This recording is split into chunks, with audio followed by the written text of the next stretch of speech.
Hi everyone, I'm KatherineChloeCahoon, and today isn't my usual type of video.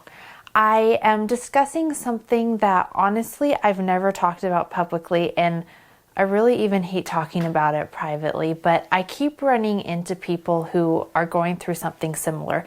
So I'm hoping that if this video even helps one person, that then it was worth it. So I am discussing the struggle of growing up with dyslexia and dysgraphia. For those of you who don't know, those are learning disabilities, and they make reading and writing extremely difficult. And in my case, talking was difficult. I don't mean just like sitting down and talking with someone that I'm close with, but standing up and talking in front of people, or even on a video like this used to be, I can't even express how excruciating it was, because I would have to stop and think about what I was saying so that my words wouldn't come out backwards. And I really didn't want to make a fool of myself. So I didn't always know that I was dyslexic or dysgraphic, but I realized that I began having problems in elementary school when I was in first grade, and we were all learning how to read, and we were each given one book, and we'd go into our reading room and we would read it, and then the idea was to go on to the next book. But the problem was I never went on to the next book, at least not for weeks. Our first book was Green Eggs and Ham. And my teacher started getting extremely frustrated with me because, first of all, I was calling it eggs, green, and ham. And I remember her saying to me that, "Catherine, just read what's on the page." And I would tell her, I am reading what's on the page. Like, to me, that's what the words looked like. But still, I wasn't that upset about it. I thought, oh, well, I'll go the whole year on this eggs, green, and ham business, but whatever. While every single other person in the class had moved on.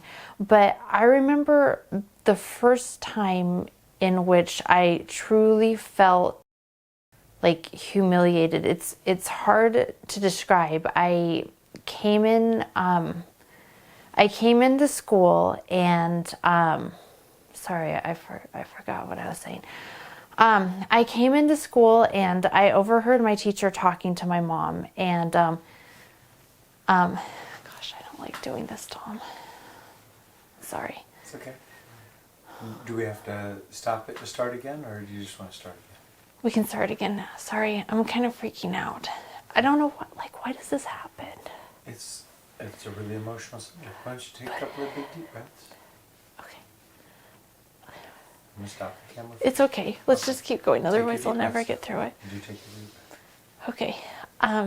So I remember I came in and my teacher was talking to my mom in the hall, but she didn't know that I was overhearing it. And it was the first time that I truly felt like terrible about myself. And sorry, I'm not being emotional.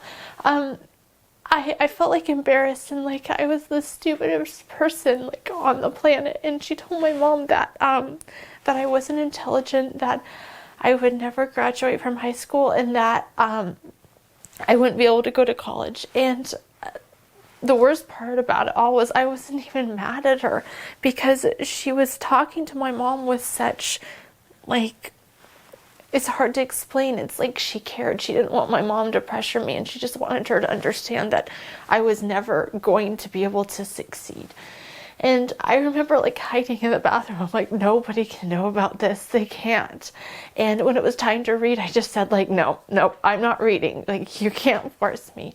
And my best friend was Kyle, and he was a genius. He was in the highest rating level, and he pulled me aside and he said, "Catherine, what's wrong?" And I'm like, I don't want to tell you at first. And he's like, no, you can tell me anything. And I told him what the teacher said. And for a second, he just looked at me, and then he said, "She's not the president of the United States. What does she know?"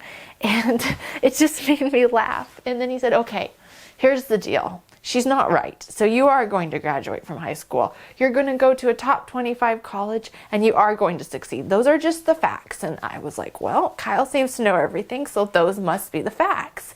And he then brought me in a copy of the book, The Mouse and the Motorcycle. And he said, "Read this book just for fun. I don't care if you read what's on the page. Just enjoy it. Nobody's grading you. You don't have to pass this book."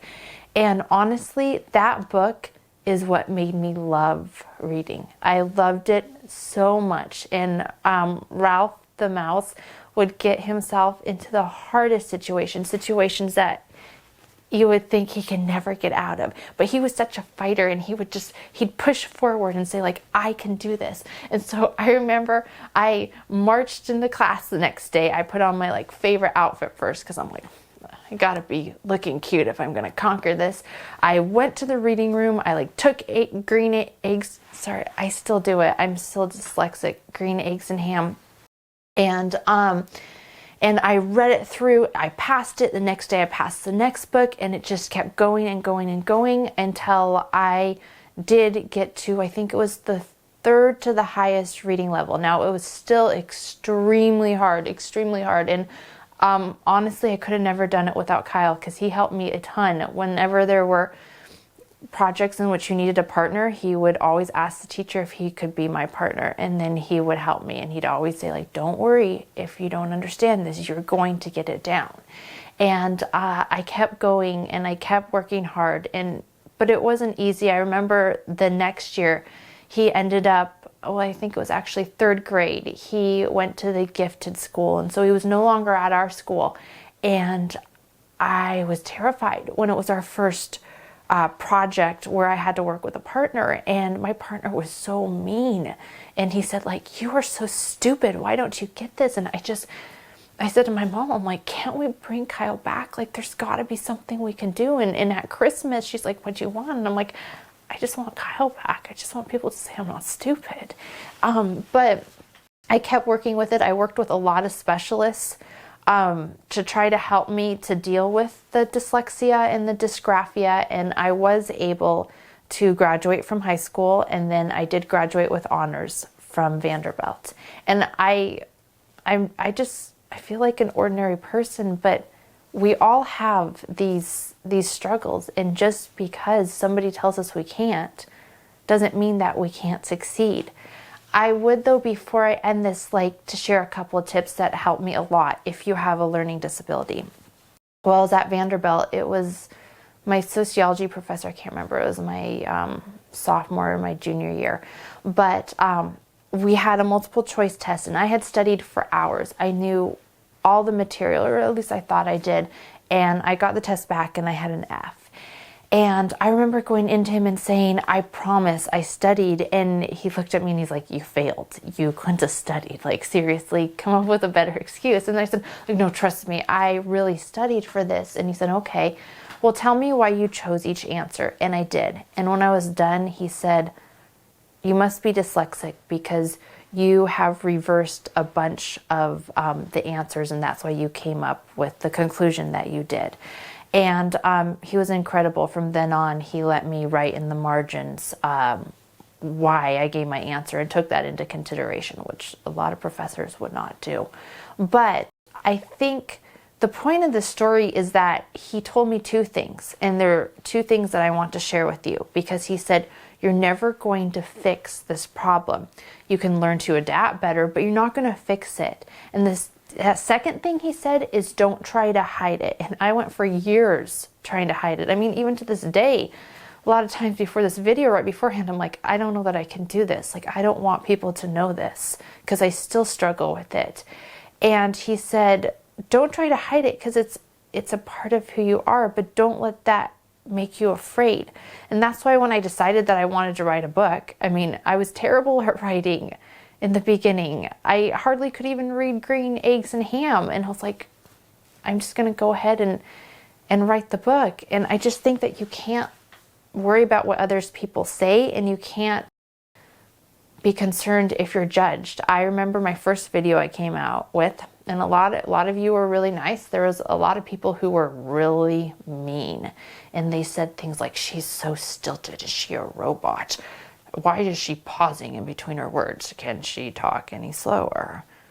Yes, I can talk slower. But I think the point was, like, I was like in front of a camera, like, this is something that terrifies me. And yeah, I'm sure I was stilted because of the fact that, like, I have to think before I talk so that my words don't come out all garbled. And in that moment, I just was like, you know what?